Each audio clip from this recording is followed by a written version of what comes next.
Hi, thank you for tuning in. So, we had some presentations back on February 21st. We had a morning and a night presentation, and also one for staff. We'll have one more presentation, community information session on March 18th at 6 p.m. if anybody's able to make that out as well. But just in case anybody couldn't make it out to any of those information sessions, we wanted to record these as well so you'd have access to that same information. I am going to try to break these down into some smaller videos to make them more manageable to watch, so you can do them over multiple sittings or whatever you may like. But hopefully you enjoy these. If you have any questions, again, feel free to email our referendum email address or just me directly, and we'll try to get those answered as well. We also have a number of things on our webpage with frequently asked questions, documents, and we have everything that we have done up until this point. So we'll go ahead and get rolling in this presentation and kind of how we got to this point to start.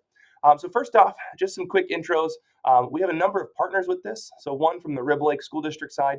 I'm Travis Grubbs, the superintendent of the school district of Rib Lake. And along with that, all of this is really coming from our school board. So we have a fantastic school board of 7 school board members. 5 of them represent a specific township or village within the school district of Rib Lake, and then we have 2 at-large members. So this all started back in November of 2022 with our facilities committee, which was Rolly and Jason Denani at that time, picking, what we would do with our 10-year plan. How are we going to get somebody to come in and look at it and go over that entire process, which then that recommendation goes to the school board, and the school board has voted unanimously in every step along this way towards this process. So those are our 7 school board members, which are fantastic, and are helping really guide and direct this project as we go. So our other partners as well, we brought on Excel as our engineer and facilities maintenance design person. They're a fantastic company. They've been great to work with. So they came in first and did our 10-year plan and the proposed options that they've come up with. All of that is their design team. Findorf is our construction manager.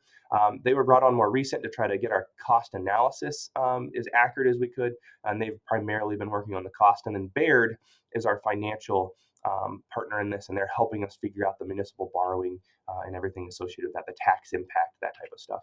So just some district highlights that we have. And you all probably know all these. We have a fantastic school district, which is really a testament not only to our students and our staff, but also to the community that we live in, our parents. It takes a village, and we definitely see that here in Rib Lake. But we have fantastic student achievement, fantastic growth for our students, and just really some amazing achievements that our students are able to make. Our Rib Lake Elementary School is also a Blue Ribbon Elementary, so they were named a Blue Ribbon School last year. It's one of the top schools in the nation. Actually got recognized in Washington, D.C., where they were one of 7 Wisconsin schools that year to be honored. So it's really an honor to have that award.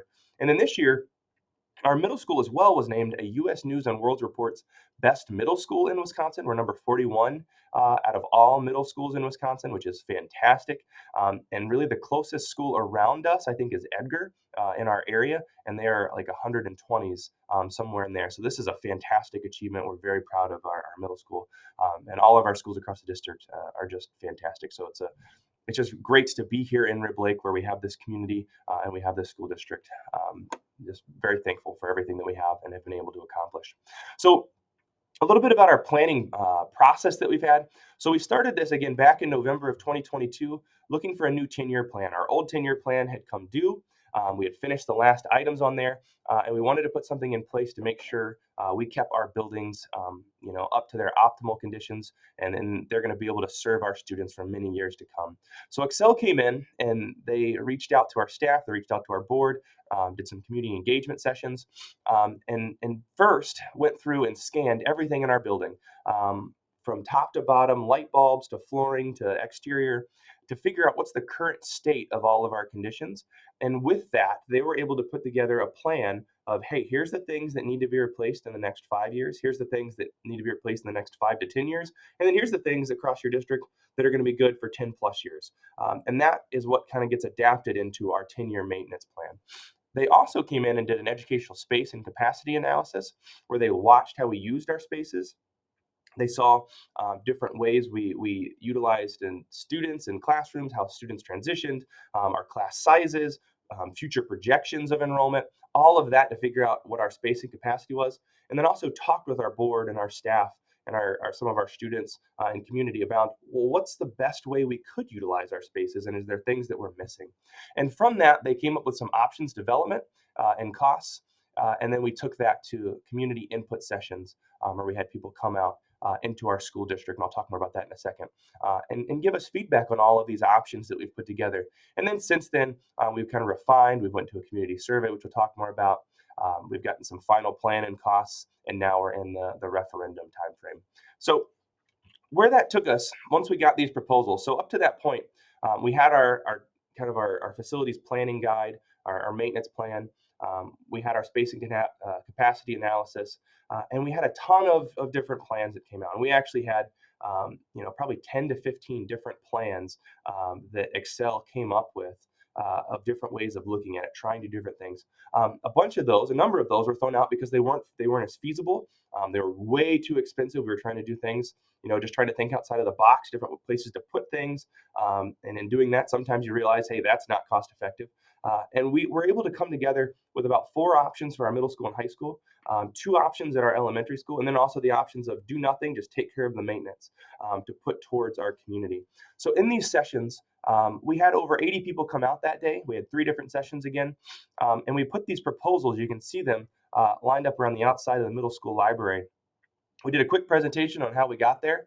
And then what we asked was our community, we gave them green sticky notes and we gave pink sticky notes. And we said, on each one of these, as you go look around at them, on a green sticky note, write what you really like about that plan. What's the pro for that? And then on a pink sticky note, put it on there for anything you don't like about that plan. And we gathered all of that information up. So every piece of feedback we got from that night is now in a new document, and it's on our facilities planning page. So I think it's a 9 or 10 page document that has every piece of feedback we got that night. Along with that, we had a survey at the end. So we only had 64 people fill that survey out. We had over 80 people attend, but 64 actually did the survey at the end. And in that, we asked, well, what's the plan you think is best for our community? And what do you think is the most tax impact or the dollar amount that is the best for our community as well? From all of that, we put all of that information together, and that kind of is what is led into the version of the plan we're currently at. So the most selected plan is a variation of the one we put to community survey, and the one we're at right now. And then the tax impact also aligns to what the community was saying in that session. Along with that, though, we took all those sticky notes to try to figure out how we could adapt the plan, how we could pull from some of the other plans that weren't picked, and put those things that most people were saying into the plan that we moved forward. So then we took that plan and we took it to community survey. And in our community survey, maybe I'll pause here. In our next video, we'll pick up at the community survey just for time.